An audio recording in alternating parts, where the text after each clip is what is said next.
नमस्कार, sunrise news की team में आपका स्वागत है। इस वक्त की एक बड़ी खबर आज दिन भर की ये रही कि प्रधानमंत्री मोदी आज सुल्तानपुर दौरे पर थे और सुल्तानपुर में उन्होंने देश को पूर्वांचल एक्सप्रेसवे उत्तर प्रदेश को सौंपा है।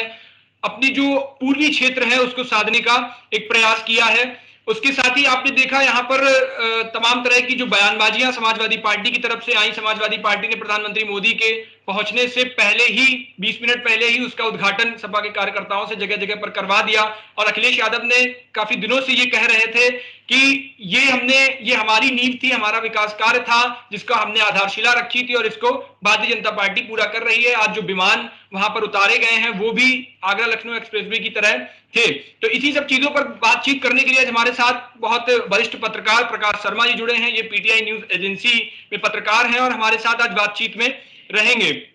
नमस्कार सर, स्वागत है आपका। क्या लगता है आपको, अखिलेश यादव ने बयानबाजी दी कि ये मेरा विकास कार्य था, समाजवादी पार्टी का विकास कार्य था जिसको योगी आदित्यनाथ और भाजपा रिप्रेजेंट कर रही है, आज उन्होंने वो उद्घाटन करवा दिया लेकिन इसकी आधारशिला हमने रखी थी। और जब अखिलेश यादव ने यमुना एक्सप्रेसवे का उद्घाटन किया था उस वक्त यही बात मायावती ने कही थी कि यमुना एक्सप्रेसवे तो हमने बना करके तैयार किया है, उन्होंने जाकर के सिर्फ उस पर लाल फीते से उद्घाटन कर दिया है। तो ये जो कहां तक ये बयानबाजियां ठीक हैं? विकास कार्य तो ये तो एक विकास कार्य में जोड़ा जाएगा, लेकिन उसके बाद ये जो बयानबाजियां चलती हैं ये सिर्फ वोट की तोहफे के रूप में है, वोट लेने के लालच के रूप में है, या फिर वाकई इनसे जनता का कुछ जुड़ाव है, जनता से जुड़े मुद्दे हैं ये? 2022 के विधानसभा चुनाव को ध्यान में रखते हुए जी ये सारा बयानबाजी का खेल है।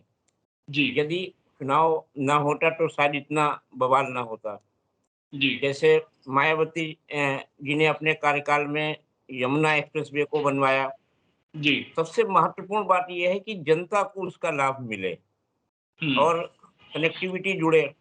जैसे जी यमुना एक्सप्रेसवे बना तो पश्चिम के लोगों को माने उसका जुड़ाव हुआ और लोगों को जी यातायात के साधन उपलब्ध हुए। वैसे ही जब अखिलेश यादव ने ये लखनऊ आगरा एक्सप्रेसवे बनवाया तो जी उसका लाभ लोगों को मिला, उन आसपास के जिलों को, और लखनऊ जाने वाले लोगों को सीधा कनेक्टिविटी हो गई, जी लोगों का समय की बचत हो गई। ऐसे जी ही आज अगर ये बना है पूर्वांचल एक्सप्रेसवे, जी। इसमें सबसे मुख्य बात ये है कि जो पिछड़ा इलाका है हम्म। पूर्वांचल का, उसको बहुत लाभ होगा।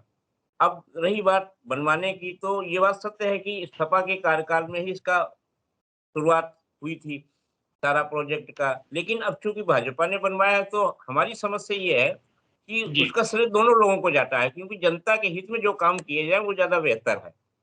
तो ये जो राजनीतिक बयानबाजियां जो छिड़ गई हैं, अब जो ये तमाम काफी सारे मुद्दे आपने देखा, ये तो एक विकास का मुद्दा था जो जनता से जुड़ा है। भाई राज्य का विकास हुआ है, ये बात तय है, एक्सप्रेसवे ये मुख्य है। किसी ने भी बनवाया हो। अच्छा, एक जी। हम और चीजें देख रहे हैं इन राजनीतिक पार्टियों में। आपको क्या लगता है उत्तर प्रदेश में 2022 विधानसभा चुनाव में कौन दो पार्टियां या कौन कौन सी पार्टियां ऐसी होंगी जो मुख्य रूप से जुड़ेंगी और जो बहुत जिनका लिए चुनाव बहुत अहम होगा उत्तर प्रदेश के अंदर? वैसे तो भाजपा पूरे प्रदेश में आप देखिए धार्मिक मुद्दे को ही सबसे ज्यादा हाईलाइट करती है। जी लेकिन चूंकि ये पूर्वांचल एक्सप्रेस वे का एक बड़ा प्रोजेक्ट है और जी उससे ज्यादा बहुत बड़ी जनता को लाभ मिलना है, तो इसलिए भाजपा ने इसको एक ज्यादा प्रचार के तहत वो किया। क्योंकि भाजपा का जो प्रदेश नेतृत्व या राष्ट्रीय नेतृत्व है, जी वो इस चुनाव में उस पर ज्यादा फोकस कर रहा है, इसी बात को लेकर, क्योंकि विधानसभा चुनाव है।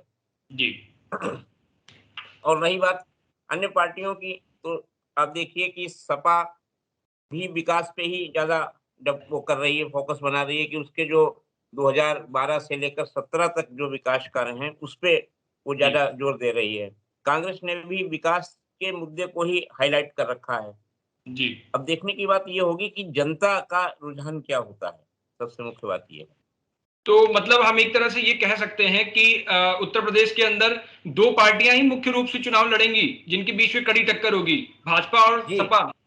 हाँ, क्योंकि सपा का 12 से 17 कार्यकाल है और जी 17 से 22 का कार्यकाल भाजपा का है, तो दोनों का ये आकलन होगा। जनता को भी ये करना चाहिए कि विकास में कौन आगे रहा, किसने ज़्यादा विकास कराया। इस मुद्दे को अगर किया जाए, तो ये ज्यादा बेहतर होगा प्रदेश के विकास के लिए चुनाव में।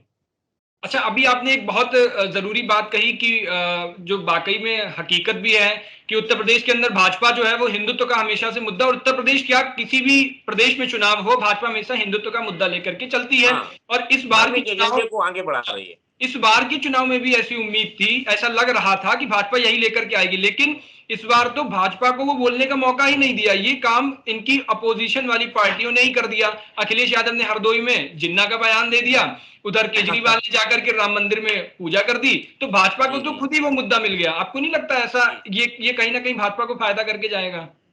हाँ, ये जो बयानबाजी हो रही है, चाहे वो जिन्ना का मसला हो, चाहे और भी ये सलमान खुर्शीद की किताब हो जी, या राशिद अल्वी का वो बयान हो, जी, कहने का मतलब ये है कि भाजपा बहुत तेजी से इस मुद्दे को घेरेगी विपक्ष के जी। हम्म, पार्टियों को। क्योंकि हम्म, भाजपा का जो धार्मिक एजेंडा है वो विशुद्ध हिंदुत्व का है, और जी, अयोध्या में चाहे दीपोत्सव हो या और भी जो कार्य हो रहे हैं, उसपे उसका सीधा-सीधा फ़ोकस रहता है। लेकिन इस बार जो है, वो जी। उसपे घेर भी रही है माने दूसरी पार्टियों को, ये ख़ास है।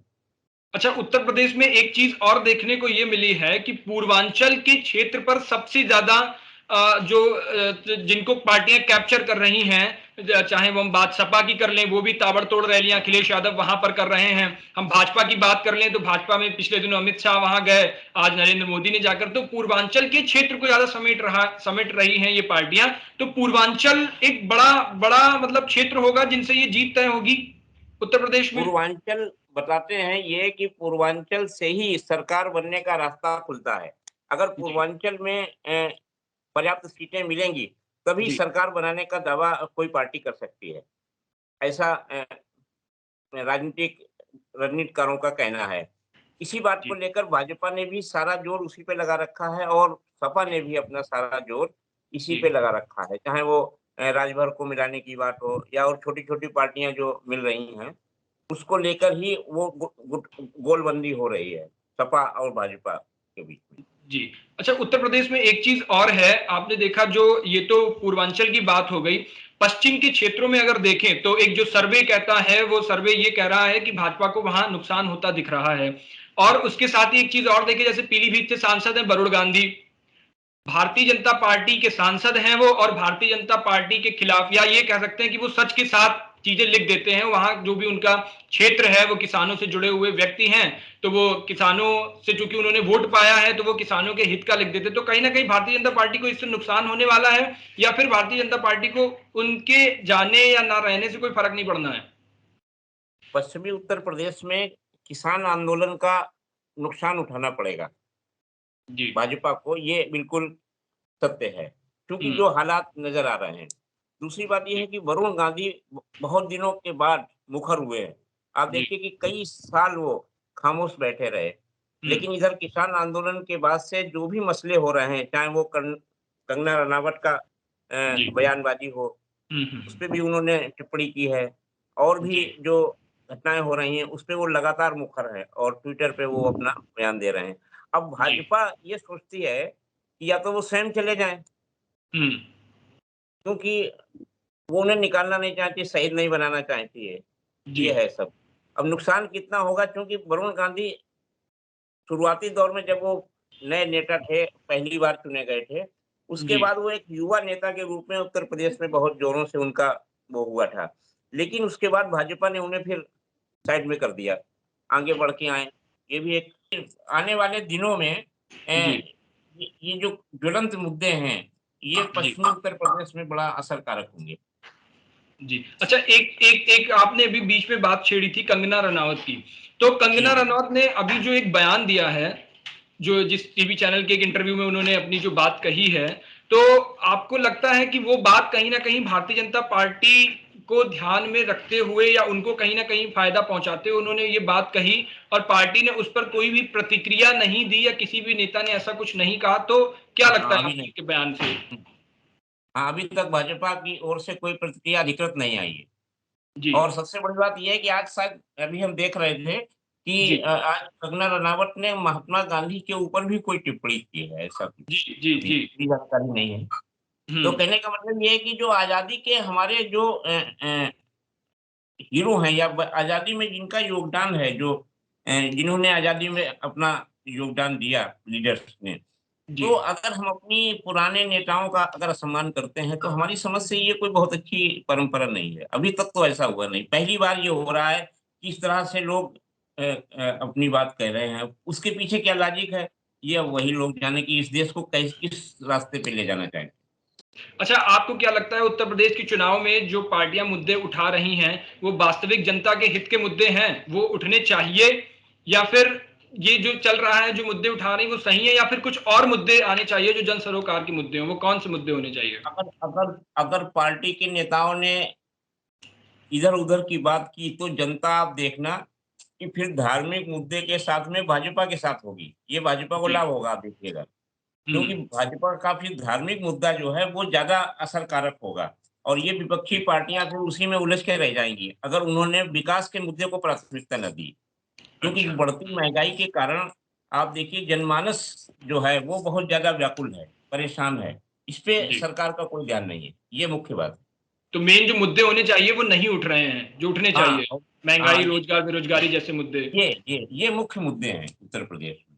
ये उठने चाहिए। अच्छा, जाते-जाते एक आपसे आखिरी कमेंट ये लेना चाहेंगे कि आपके सर्वे के मुताबिक उत्तर प्रदेश का चुनाव क्या कहता है कि कौन-सी पार्टी सबसे आगे है, या कौन-सी पार्टी सत्ता के शीर्ष तक पहुँच सकती है?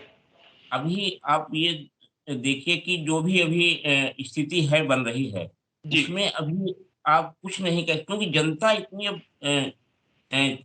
समझदार है कि वो अपनी बात नहीं खोलती। सबसे हुँ, बड़ी बात ये है और जी। लोग सोच रहे हैं भीतर ही भीतर। आप हुँ, उनसे व्यक्तिगत बातचीत करिए तो वो अपनी बात बता देंगे। लेकिन अगर आप जो ही राजनीति की बात करिए, उसमें वो कह देंगे नहीं भैया हम तो फलाने के संग हैं। तो ये जी। स्थितियाँ जो बनती हैं, ये थोड़ा-सा वो है। कुल मिला के स्थिति ये है कि बहुत टफ इलेक्शन होगा, बहुत जी। नेक टू नेक फाइट होगी और सपा और भाजपा के बीच में ही ये चुनाव रहेगा। अब इसमें जी। अन्य पार्टियाँ जैसे कांग्रेस है या बसपा है, क्या रोल करेगी ये देखने वाली है। हाँ, तो आखिरी में मतलब ये सारी चीज़ें जितनी भी पार्टियाँ हैं, ये जैसे मेन फाइट जो हमें पता चला कि वो समाजवादी पार्टी और भारतीय जनता पार्टी की रहने वाली है, और जो हाँ, भी बिल्कुल। बसपा, कांग्रेस और ये पार्टियाँ हैं, ये कहीं न कहीं अहम रोल अदा करेंगी, जो कुछ सीटें ले जाएँगी, लेकिन वो जो हाँ, सीटें ले जाएँगी, वो बहुत अहम होगा, और इसी से वो निर्णय होगा। जो मेन फाइट की सीट पार्टियाँ होंगी, उनके लिए कहीं न कहीं ये नुकसान करके जाएँगी। तो ये सारी हाँ, चीज़ें तमाम चुनाव के मुद्दे थे जो हमने आपसे बात करी, जिनको जाना। तो इसी के साथ हमारा आज की बात यही खत्म होती है, लेकिन ये जो उत्तर प्रदेश का आगामी 22 का चुनाव होगा, ये बहुत देखने वाला होगा, बहुत अहम चुनाव रहेगा जी, तमाम जी। सारी पार्टियों के लिए। और क्योंकि उत्तर प्रदेश का दिल्ली का रास्ता उत्तर प्रदेश से होकर के जाता है, जो कि आज पूर्वांचल एक्सप्रेसवे भी बन गया, आगरा लखनऊ एक्सप्रेसवे भी इसी उद्देश्य से बनाया गया था। तो ये जितने सारे तमाम सारे मुद्दे चलेंगे जनता के बीच, जो मुद्दे पहुंचेंगे और जो मुद्दे जनता उठाएगी, उनसे 22 का जो चुनाव होगा, जो सत्ता के शीर्ष पर होगा, वो देखना अहम होगा। फिलहाल इजाजत दीजिए हमें। बहुत बहुत धन्यवाद, आप हमारे साथ जुड़े, हमारे साथ आए, और धन्यवाद। फिर जोड़ेंगे आपको किसी नए शख्स के साथ, दिखाएंगे। तब तक के लिए हमें इजाजत दीजिए। शुक्रिया। नमस्कार। नमस्कार।